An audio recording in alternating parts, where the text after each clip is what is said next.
Kasih untuk kasih. Dalam pengalaman rohani Santa Margareta Maria Alacoque, bersama dengan pernyataan cinta yang membara kepada Yesus Kristus, kita menjumpai undangan yang sangat pribadi dan menantang untuk mempercayakan hidup kita kepada Tuhan. Mengetahui bahwa kita dikasihi dan menaruh kepercayaan pada kasih ini, itu tidak berarti mengabaikan kemampuan kita untuk memberikan dan tidak berarti untuk melepaskan keinginan alamiah untuk menanggapi dengan murah hati, meskipun kita lemah dan memiliki banyak kekurangan.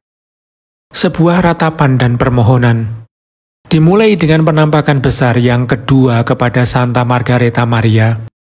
Yesus berbicara tentang kesedihan yang dia rasakan karena cintanya yang besar bagi umat manusia tidak menerima balasan apapun selain rasa tidak berterima kasih dan ketidakpedulian, sikap dingin dan penghinaan.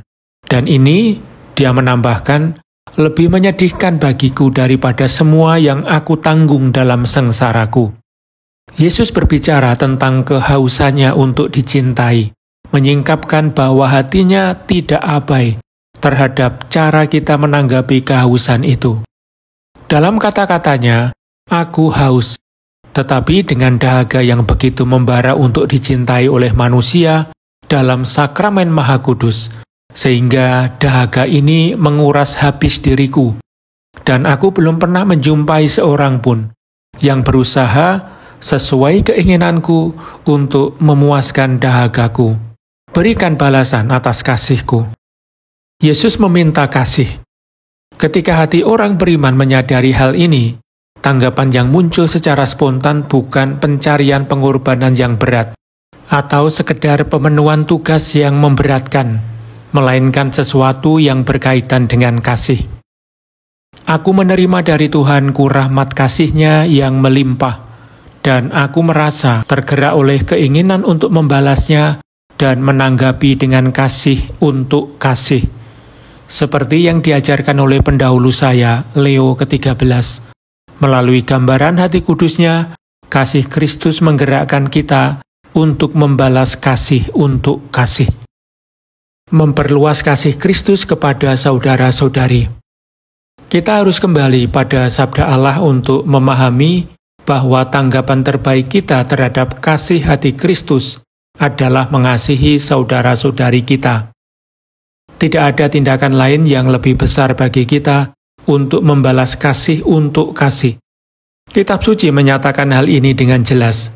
Sesungguhnya segala sesuatu yang kamu lakukan untuk salah seorang dari saudaraku yang paling hina ini, kamu telah melakukannya untuk aku.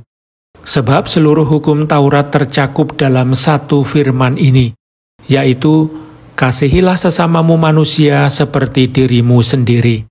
Kita tahu bahwa kita sudah berpindah dari dalam maut ke dalam hidup, yaitu karena kita saling mengasihi saudara kita. Barang siapa tidak mengasihi, ia tetap berada di dalam maut. Barang siapa tidak mengasihi saudaranya yang dilihatnya, tidak mungkin mengasihi Allah yang tidak dilihatnya. Kasih sayang kepada saudara-saudari kita bukan sekadar hasil usaha kita sendiri. Kasih sayang menuntut perubahan pada hati kita yang egois. Kesadaran ini memunculkan doa yang sering diulang-ulang. Yesus, jadikanlah hati kami seperti hatimu. Dengan alasan yang sama, undangan Santo Paulus bukanlah memohon kekuatan untuk melakukan perbuatan baik, tetapi agar kamu menaruh pikiran dan perasaan yang terdapat juga dalam Kristus Yesus. Kita perlu mengingatkan bahwa di Kekaisaran Romawi, banyak orang miskin, orang asing, dan orang-orang lain yang hidup di pinggiran masyarakat.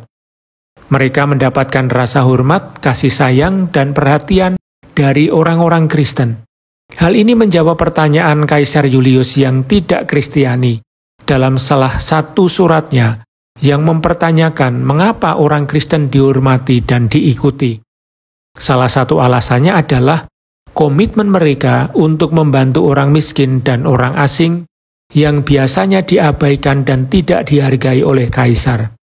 Bagi Kaisar Julius, tidak dapat ditoleransi bahwa orang miskin tidak menerima bantuan darinya.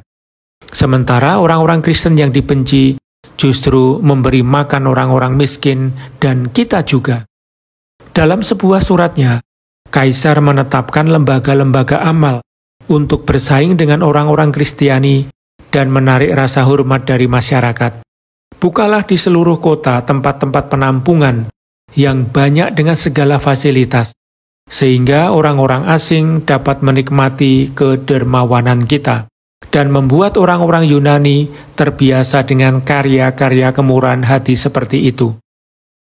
Tetapi Kaisar Julius tidak mencapai tujuannya, karena di balik karya-karya itu tidak ada yang sebanding dengan amal Kristiani yang menghormati martabat istimewa setiap orang. Dengan menyamakan dirinya dengan masyarakat kecil, Yesus membawa pembaruan yang besar dalam pengakuan atas martabat setiap orang, terutama mereka yang dianggap tidak layak.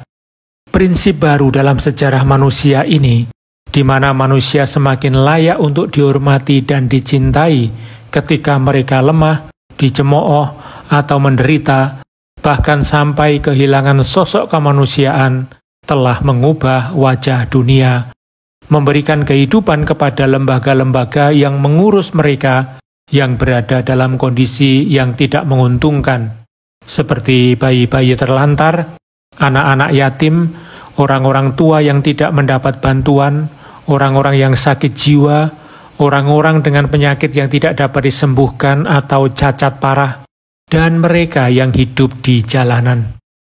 Permenungan akan hati Tuhan yang terluka, yang memikul kelemahan kita dan menanggung penyakit kita, membantu kita untuk lebih memperhatikan penderitaan dan kebutuhan orang lain, dan diteguhkan dalam upaya mengambil bagian dalam karya pembebasannya sebagai sarana untuk menyebarkan kasih-Nya.